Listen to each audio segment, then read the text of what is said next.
आशय को जयमसी की आइए हम सब प्रार्थना चाहते हैं। धन्यवाद यह परमेश्वर जो आपने हमें अपनी जान के शान के जान किया है और जिन्हें भी रखा है। और मैं आपसे प्रार्थना करना चाहती हूँ कि जब भी मैं और मेरी मम्मी प्रचार करते हैं और मेरे पापा प्रार्थना करते हैं, हम लोग जब भी आपका वजन पे लाते हैं आपके की प्रार्थना करते हैं, तो मैं चाहती हूँ कि कोई भी नेटवर्क प्रॉब्लम या किसी तरीके की भी बुरी स्पिरिट ना आए जिसके कारण कोई प्रॉब्लम हो, और हम लोग फ्रीली ही आज की वॉइस पे आपका प्रचार आपका वचन फैलाए। इस प्रार्थना को लौट पुत्र उद्धारकर्ता यीशु के नाम से मांगते हैं, आमीन। आइए हम सब परमेश्वर के वचन में चलते हैं। तो मैं चाहती हूँ कि आप लोग अपनी बाइबल लेके बैठें और अपनी बाइबल का वचन निकालें। तो जैसे कि आप सब जानते हैं कि जल्दी ही अंत के दिन शुरू होने वाले हैं, और आप लोग जानते होंगे कि जब अंत के दिन शुरू होंगे तब कई सारे ही कलेश होंगे और कई सारी आपत्तियाँ आएंगी, क्योंकि यीशु मसीह ने मत्ती के वचन के 24 अध्याय और प्रकाशित वाक्य में भी लिखा हुआ है कि अंत के दिनों में काफ़ी कुछ होगा, और परमेश्वर और यीशु मसीह के आने से पहले भी न्याय के दिन होने से पहले कई सारी ही घटनाएं और कई ही सारे कलेश होंगे। लेकिन परमेश्वर का वचन कहता है कि जो अंत धीरे रहेगा उसी का ही उद्धार होगा। तो मैं चाहती हूँ कि आप निकाले मत्ती उसका 18 अध्याय और उसकी 80 आयत पढ़ें, जिसमें आपके लिए परमेश्वर ने एक मैसेज लिखा है। तो जैसा कि आप जानते हैं कि पॉल कहते हैं कि हम लोग जब अंत के दिनों में होंगे तो काफ़ी कुछ आपत्तियाँ होंगी और हमारे हिसाब भी काफ़ी कुछ होगा, लेकिन तब हमें अंदर विश्वास की स्पिरिट को स्ट्रॉन्ग रखना है। उस चीज़ के लिए मैं आप लोगों को ये 2 वचन बता दी हूँ। तो मत्ती वचन उसका 18 अध्याय उसकी इत्यादि जिसमें लिखा है, रुकना और अवसर देना। मैं तुमसे सच कहता हूँ, जो कुछ तुम पृथ्वी पर बांधोगे वह सब में बंधेगा, और जो कुछ तुम पृथ्वी पर खोलोगे वह सब में खुलेगा। तो जैसा कि आप जानते हैं कि जब अंत के दिन शुरू हो जाएंगे और जब यीशु मसीह न्याय करने आएंगे, तो प्रकाशित वाक्य का वचन कहता है कि अंत के दिनों में यानी न्याय के दिन पर यीशु मसीह जो होगा वो हमारे कामों के अनुसार हमारा न्याय करेगा।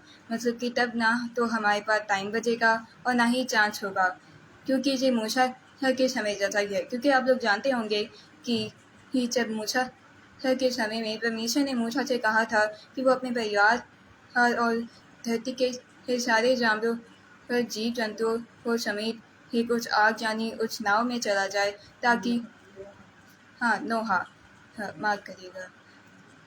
तो परमेश्वर ने कहा था कि मूसा तथा नोहा अपने पूरे परिवार और जानवरों और धरती के सारे जानवरों को समेत नाव में चला जाए, ताकि वो लोग होने वाली की आपत्ति होने वाले संकट से बच जाएं। क्योंकि जब यीशु मसीह न्याय करने के लिए आएगा, हमें बचाने के लिए वापस आएगा, रिटर्न करेगा, तब हमारे पास टाइम और चांस नहीं बचेगा। और यहाँ लिखा हुआ है रुकना और अवसर देना।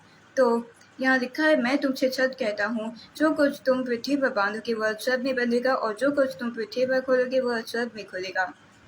जो जैसा कि आप जानते हैं परमेश्वर का वचन कहता है कि अगर कि हमारी जीव में ही मृत्यु और जीवन होता है। मतलब कि जब भी हम गुस्से में होते हैं तो हम कुछ भी बोल देते हैं, और वो चीज़ जो होती है वो हमारी आगे की ज़िंदगी पर भी और हमारे सामने वाले इंसान पर भी असर करती है। तो जब हम वर्ड्स को अपने मुंह से बोलते हैं तो उससे हम सिर्फ अपने सामने वाले को ही चोट नहीं पहुँचाते हैं, बल्कि इससे हम अपने दिल की आत्मा को भी अशुद्ध कर देते हैं। तो मैं चाहती हूँ कि आप इस वचन को जानें,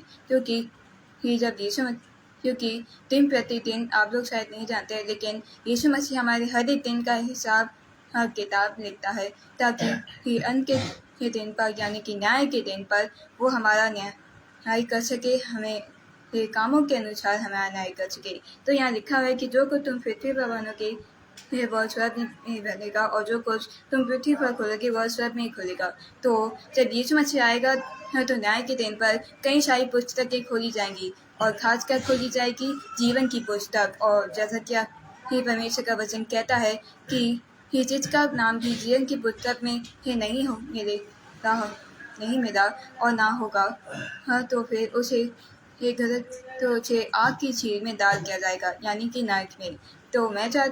तो हम सब ये सभी बात से पहचान लेते हैं। लेकिन मैं आप लोगों को ये बात आज ये वचन इसे बता रही हूँ ताकि आप अंत के दिन और आज भी अपने अंदर यीशु मसीह ही के लिए विश्वास और इस बात का विश्वास रखें कि आप लोग यीशु मसीह ही पर भरोसा कर सकते हैं और आप उससे अभी भी उद्धार पा सकते हैं। वो आपको क्षमा करता है क्योंकि शैतान नहीं चाहता है कि हम इस बारे में जाने, एक वचन के बारे में जाने कि यीशु मसीह हमसे बहुत प्रेम करता है।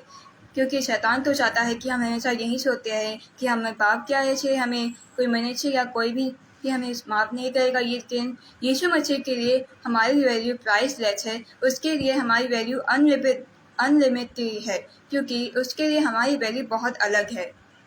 तो ये वचन हमें वही बात बताता है क्योंकि जो कुछ हम पृथ्वी पर बांधेंगे, जो कुछ हम पृथ्वी पर करेंगे और फिर तो यीशु मसीह उन सब को पुस्तकों में लिखेगा और जब न्याय का दिन होगा तो उन सारी ही कामों के हिसाब से हमारा न्याय किया जाएगा। और जीवन की पुस्तक में अगर हमारा नाम नहीं लिखा होगा तो हमें घटकती आग की झील में डाल दिया जाएगा। हालेलुया। तो मैं चाहती हूँ कि आप लोग ये वचन जानें। अगर जो कुछ आप हर पृथ्वी पर है, यानी अगर आप में मुझे कोई भी ऐसा वर्ड बोलते हैं जिससे आपके किसी सामने वाले, आपके किसी भी मित्र या हमारे प्रभु परमेश्वर हम और यीशु मसीह को अगर तकलीफ होती है, फिर दुख होता है, तो मैं चाहती हूँ कि आप उस पाप को लेकर यीशु मसीह के पास आएँ क्योंकि दाऊद खुद ने भी पाप किया था, लेकिन फिर वो अपने पाप को लेकर परमेश्वर के पास आया था और परमेश्वर ने उसे अब्सॉल्यूटली ही क्षमा कर दिया था। तो मैं चाहती हूँ कि आप लोग अपने पास को भूल जाएं क्योंकि ये परमेश्वर की ग्रेस बहुत बड़ी है और हम लोगों को तो ये लगता है कि परमेश्वर पिता हमें नहीं देखा, लेकिन उसकी आंखें 24 घंटे पूरे वक्त हमारे ऊपर रहती है। और अब मैं चाहती हूँ कि आप लोग निकालें यूहन्ना उसका 20 अध्याय उसके 20 से 21 तक की आयत पढ़ें, जिसमें लिखा है, और यह कहकर उसने अपना हाथ और अपना पंजा उनको दिखाए। तब चेले प्रभु को देखकर आनंदित हुए। यीशु ने फिर उनसे कहा, तुम्हें शांति मिले। जैसे पिता ने मुझे भेजा है वैसे मैं भी तुम्हें भेजता हूँ। तो जैसा कि आप जानते होंगे कि आज कई लोग हैं जो हमें, क्योंकि जब यीशु मसीह के समय में ये जो यीशु मसीह जो था उसका जो चेहरा प्रत्यक्ष है, जिसके बारे में मैंने आप लोगों को बताया है, उसे डर लगता था क्योंकि जब यीशु मसीह को महासभा के सामने लाया गया था तब प्रत्यक्ष ने यीशु मसीह को 3 बार इनकार किया था। तो एक बात बताइए, आप लोगों ने कितनी बार यीशु मसीह को अपने जीवन में इनकार किया है? क्या उसने कभी आपको इनकारा है? नहीं, क्योंकि अभी हमारे पास वक्त है। अगर हम अभी पश्चाताप करेंगे, यीशु मसीह के वचन को जानेंगे, तो फिर हमें यीशु मसीह सुरा ले जाएगा, हमें कुछ नहीं होगा। क्योंकि ही जब बाढ़ आई थी तब सारे जो लोग थे वो नोहा के उस बड़े से बोट के द्वार पर खटखटा रहे थे ताकि वो बच सके, लेकिन तब तक बहुत देर हो चुकी थी। वैसे ही न्याय के दिन भी होगा, क्योंकि जिन जिन लोगों ने यीशु मसीह ही के लिए अपने पापों से मन नहीं फिराया होगा, यीशु मसीह का तत्था किया होगा और अपने पापों से पश्चाताप नहीं किया होगा, अपने जीवन को यीशु मसीह को समर्पित नहीं किया होगा, उसके वचन के मुताबिक वो सब नहीं किया होगा जो यीशु मसीह ने हमसे कहा है, तो फिर तब हमें भी आग की झील में दिया जाएगा और तब हम लोग को भी काफ़ी हद तक नर्क में से तड़पेंगे। लेकिन तब हमें क्या कर लेकिन तब तक हमारी देर हो चुकी होगी, क्योंकि तब तक यीशु मसीह जो होगा वो अपनी भीड़ों को अपने साथ ले जा चुका होगा। इसलिए मैं चाहती हूँ कि आप लोग ये वचन जाने। तो यहाँ लिखा हुआ है कि परंतु ये इच्छे लिखे गए हैं कि तुम विश्वास करो कि यीशु ही परमेश्वर का पुत्र मसीह है और विश्वास करके उसके नाम से जीवन पाओ। तो यीशु मसीह क्यों आया था? वो तो हमें जीवन देने के आया था। फिर भी हमने क्या किया था? उसे क्रूस पर चढ़ा दिया था। उस वक्त लोगों ने उसे क्रूस पर चढ़ा दिया था, उसका ठट्ठा किया था। लेकिन यीशु मसीह ने क्या किया था? उसने फिर कुछ नहीं किया। उसने फिर भी अपना काम अपनी ड्यूटी बखूबी की और वो कामयाब भी हुआ, सच फूल रहा, क्योंकि शैतान जो है वो तो पहले से ही हार चुका है।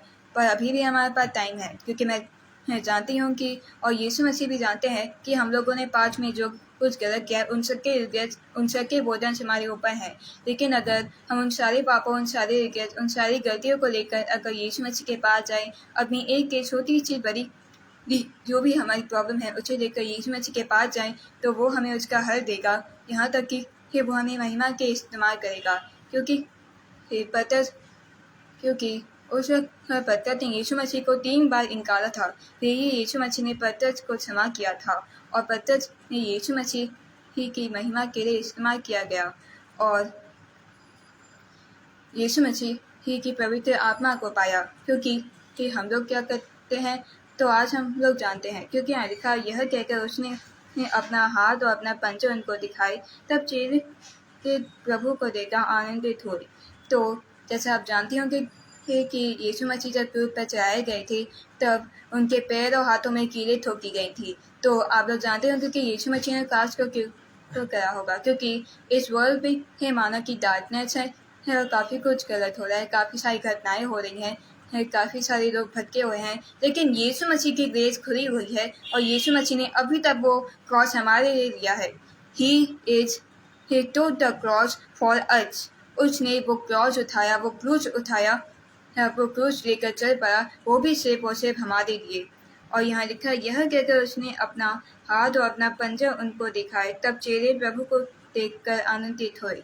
क्योंकि जैसे मान लीजिए अगर कोई आदमी होता है, वो अपनी जीवन में काफ़ी परेशान होता है और उसे लोग नफरत करते हैं, उसका थत्थर आते हैं, लेकिन तब जब वो जान लेता है कि किसी ने उसकी कुर्बानी दी थी तो वो आनंद के कारण आंसू बहाता है, उसकी खुशी के आंसू बहते हैं। क्योंकि तब कोई होता है जो उसकी कदर करता है, क्योंकि यीशु मसीह के लिए हमारी ही जो प्राइस है, हमारे जो वैल्यू है वो प्राइसलेस है, वो अनलिमिटेडली है, वो काफ़ी हद तक अब्जॉर्बली है, वो काफ़ी हद तक अलग तरीके की है। क्योंकि यीशु मसीह जो है उसने पहले ही अपने लहू को बहा के, अपने लहू की से हमें था के हमें अपने लहू से खरीद लिया है, हमारा उद्धार करके अपने लहू से खरीद लिया है। क्योंकि यहाँ लिखा है यीशु ने फिर उनसे कहा तुम्हें शांति मिले, जैसे पिता ने मुझे भेजा है वैसे ही मैं भी तुम्हें भेजता हूँ। क्योंकि यीशु मसीह ने तो पतरस तक को भी क्षमा कर दिया था, जबकि पतरस ने क्या किया था, उसने तो यीशु मसीह को पूरी भीड़ के सामने 3 बार इनकारा था, यीशु मसीह के सामने इनकारा था। तो मुझे बात बताइए, क्या आप लोग भी ऐसा करते हैं? क्या आप लोग अपने फेथ पर चुप रहते हैं? और खास जो लोग यीशु मसीह पर विश्वास करते हैं, और अगर आप लोग यीशु मसीह पर विश्वास करते हैं तो यीशु के विश्वास पर क्या आप लोग चुप रहते हैं? क्या आप लोग इस बात से डरते हैं कि उनके दिनों में हमारा क्या होगा, हमारी नीड, हमारी परवाइश कैसे पूरी होंगी? तो मैं चाहती हूँ कि आप इस वचन को जानें, क्योंकि इसमें लिखा है यीशु ने कहा था कि तुम्हें शांति मिले, जैसे पिता ने मुझे भेजा है वैसे ही मैं भी तुम्हें भेजता हूँ। क्योंकि यीशु मसीह ने वो सारी बातें हमें बताई जो उसके पिता ने हमें बताई थी। क्योंकि माना कि हम लोग की ज़िंदगी में कई सारी परेशानियां हैं, हमारे बीच, हमारे day by day, week by week, months by months, और हर एक महीना जो बीतता है वो हमारे लिए एक खास दिन होता है। क्योंकि यीशु मसीह पूरे टाइम हमारे साथ उस वक्त रहता है। जो कुछ हम प्रार्थना में बोलते हैं, जो कुछ हम प्रार्थना में कहते हैं, वो उसे सुनता है, उसे पूरा करता है। बस किसी चीज़ की कमी होती है तो वो होता है विश्वास। जैसे सोचिए, प्रार्थना में आपका विश्वास और कोई चिंता नहीं, तो सोचिए यीशु मसीह को कितनी ही खुशी होती होगी कि मेरा बच्चा, मेरा चाइल्ड मुझ पर बहुत विश्वास करता है। क्योंकि वो जानता है कि मैंने उसके बलिदान दिया है, इसलिए मैं भी उसे कभी भी गिरने नहीं दूंगा, क्योंकि मैं उसकी ढाल बना हूँ। मैं उसे अंधकार में भी सुरक्षित रखूँगा, मैं उसे किसी भी तराई में मुश्किल में नहीं पड़ने दूंगा, मैं उसकी ढाल बनकर उसके साथ बना रहूँगा। तो मैं चाहती हूँ कि यीशु मसीह के न्याय के दिन के आने से पहले मैं चाहती हूँ कि आप लोग अपने मनों को पापों से भराएं, क्योंकि यीशु मसीह आज बहुत दुखी है। क्योंकि आज जो भी लोग जो नर्क में यीशु मसीह ने देखकर दुखी है, क्योंकि वो चाहता है कि हम एक अच्छी लाइफ डिजर्व करें, लेकिन हम ये बात नहीं जानते हैं। वो चाहता है कि हम उद्धार पाएं, लेकिन हम ये बात नहीं जानते हैं। वो चाहता है कि हम भी अपने सपने पूरे करें, हम भी सक्सेसफुल हो जाएं, हमें वो खुशी मिले कि जो सिर्फ वही हमें दे सकता है, लेकिन हम ये बात नहीं जानते हैं, पर वो जानता है। और उसका जो सारे नर्क, एक पिता का जो सारे नर्क अब हम नहीं देख सकते, लेकिन फिर भी वो हमारे ये सब कुछ करता है। उसने आज भी वो क्रॉस हमारे लिए उठाया है। इसे मैं चाहती हूँ कि आप लोग भूले ना कि यीशु मसीह ने ये बलिदान के लिए दिया, वो क्यों मरा। जैसे सोचिए, जब लोगों ने यीशु को ठुकराया, उसे क्रूस पर चढ़ाने की डिमांड की, तो आज हम क्या करें? क्या आज हम लोग परमेश्वर और यीशु मसीह की आज्ञाओं का पालन करके क्या अपनी डिमांड्स पूरी करे हैं, और सिर्फ अपनी डिमांड्स पूरी करके क्या यीशु मसीह से दूर हो रहे हैं? क्या हम भी वैसा ही करें जैसे उस वक्त लोगों ने यीशु मसीह के साथ किया था? क्या हम लोग भी यीशु मसीह को ठुकरा रहे हैं? क्या हम लोग भी यीशु मसीह का इनकार कर रहे हैं? नहीं, हमें क्या करना है? हमें यीशु मसीह की दी हुई शांति को अपनाना है, क्योंकि माना कि हमें पास में जो कुछ किया है उसका काफ़ी बोझन, उसके सारे रिग्रेट्स हमारे ऊपर हैं, लेकिन एक बार अगर हम यीशु मसीह पर विश्वास करके उसे अपनाएंगे तो वो हमें पूरी तरीके से अपना लेगा और हमें कोई भी बर्डन या रिग्रेट फील नहीं होगा। क्योंकि हमें क्या करना है? हमें यीशु मसीह की फॉरगिवनेस और की मर्सी को अपनाना है, क्योंकि वो हमेशा से हम पर फॉरगिवनेस और मर्सी अपनाते आया है, ताकि हम लोग क्या करें? हम लोग न्याय के दिन उसके साथ जाएं, क्योंकि यीशु मसीह क्या है? हमारा धुला है हमारा वो चरवाहा है जो हमें लेने के लिए वापस इस दुनिया में आएगा। हालेलुया। और इन्हीं अंग्रेजी वर्ड के साथ मैं इस वचन को समाप्त करना चाहूँगी। आइए हम सब परमेश्वर के वचन में के इस छोटी सी आज्ञा चलेंगे और फिर उसकी छोटी सी प्रार्थना चलेंगी। आइए हम सब परमेश्वर की आज्ञा चलते हैं। आराधना हो आराधना, खुदावंद यीशु की आराधना। आराधना हो आराधना, खुदावंद यीशु की आराधना। मुक्तिदाता की आराधना, शांतिदाता की आराधना। मुक्तिदाता की आराधना, शांतिदाता की आराधना। आराधना हो आराधना, खुदावंद यीशु की आराधना। आराधना हो आराधना, खुदावंद यीशु की आराधना। तेरे दर पे मैं आई हूँ लेके दुआ, तेरे दर पे मैं आई हूँ लेके दुआ। मेरी सुन ले दुआ है खुदावंद खुदा, मेरी सुन ले दुआ है खुदावंद खुदा। हाथ जोड़े हुए अपने सर को झुका, हाथ जोड़े हुए अपने सर को झुका। मेरी सुन ले दुआ है खुदावंद खुदा, मेरी सुन ले दुआ है खुदावंद खुदा। उसने दाकर जो ते दुलेला, मेरी आत्मा को चंगा किया। उसने दाकर जो ते दुलेला, मेरी आत्मा को चंगा किया। यरीहो के किनारे अधमुहा पड़ा, यरीहो के किनारे अधमुहा पड़ा। उसने दाकर जो ते दुलेला। यीशु यीशु यीशु मैंने उसको जान लिया, यीशु यीशु यीशु मैंने उसको जान लिया। यीशु यीशु यीशु मैंने उसको पा लिया, मैंने यीशु को पा लिया। मैंने यीशु को पा लिया, मैंने यीशु को पा लिया। आइए हम सब अंतिम प्रार्थना में चलते हैं। धन्यवाद परमेश्वर पिता, जो आपने हमें अभिषेक के साथ भेजा है और जिन्हें पर खर्च है, और मेरी मदद कीजिए ताकि मैं अच्छे तरीके से गॉस्पेल फैला सकूं। मैं कोई भी अगली बार मैं कोई भी मिस्टेक ना करूं, आगे से मैं कोई भी मिस्टेक ना करूं आपके वचन फैलाने के वक्त, और सही तरीके से लोगों को ये बताऊं कि न्याय के दिन पर हमें पास ना कोई चांस होगा और ना ही टाइम होगा। जैसे मैं चाहती हूँ कि अब हमारे पास जो टाइम है, जो चांस है, हम उसे ही अपनाएं, ताकि हम यीशु मसीह को अपने जीवन में अपना लें, हम यीशु मसीह को स्वीकार कर लें, हम उसे इनकार ना करें। और मेरी मदद कीजिए ताकि हम सब के सब अपनी प्रार्थनाओं को डैनियल जैसा बना सके। हम यीशु मसीह पर आप पर वैसे विश्वास रखें जैसे एलिया और यूहन्ना ने रखा था। हम अपने पापों से पश्चाताप करें जैसे दाऊद ने किया था। हम लोग आपके पास वापस लौट आएं और आप हमें अपनाएं, क्योंकि ये कई आज लोग हैं इस दुनिया में, आज कई लोग हैं जो भटके हुए हैं। मैं चाहती हूँ कि ये गॉस्पेल, ये वचन जो अब तक हम लोग फैलाते आ रहे हैं, जो काम हम अब तक करते आ रहे हैं, मैं चाहती हूँ कि ये पूरी दुनिया में फैलें, ताकि लोग जो हों वो यीशु मसीह के बारे में जान ले, ये जान ले कि उसने अपने हाथ पर वो मार्क्स इसलिए लगाए थे ताकि वो हमें ये बता सके कि दुनिया में मानव की अंधकार है और कई सारी चीज़ें, लेकिन वो हमें अंधकार और तराई में भी सुरक्षित रखेगा, संकट से हमें बचा के रखेगा, अपने लहू से हमें ढकेगा, क्योंकि उसने अपने लहू से हमें खरीद दिया है। इसे शैतान की कोई भी चाल हम पर कामयाब नहीं होगी और ना ही उसके कोई नेगेटिव वर्ड्स, कोई नेगेटिव फीलिंग या थॉट हम पर आ सकेंगी। इस प्रार्थना को लौटे पुत्र हमारे धारक के यीशु के नाम से मांगते हैं, आमीन। आज से को जय मसीह की।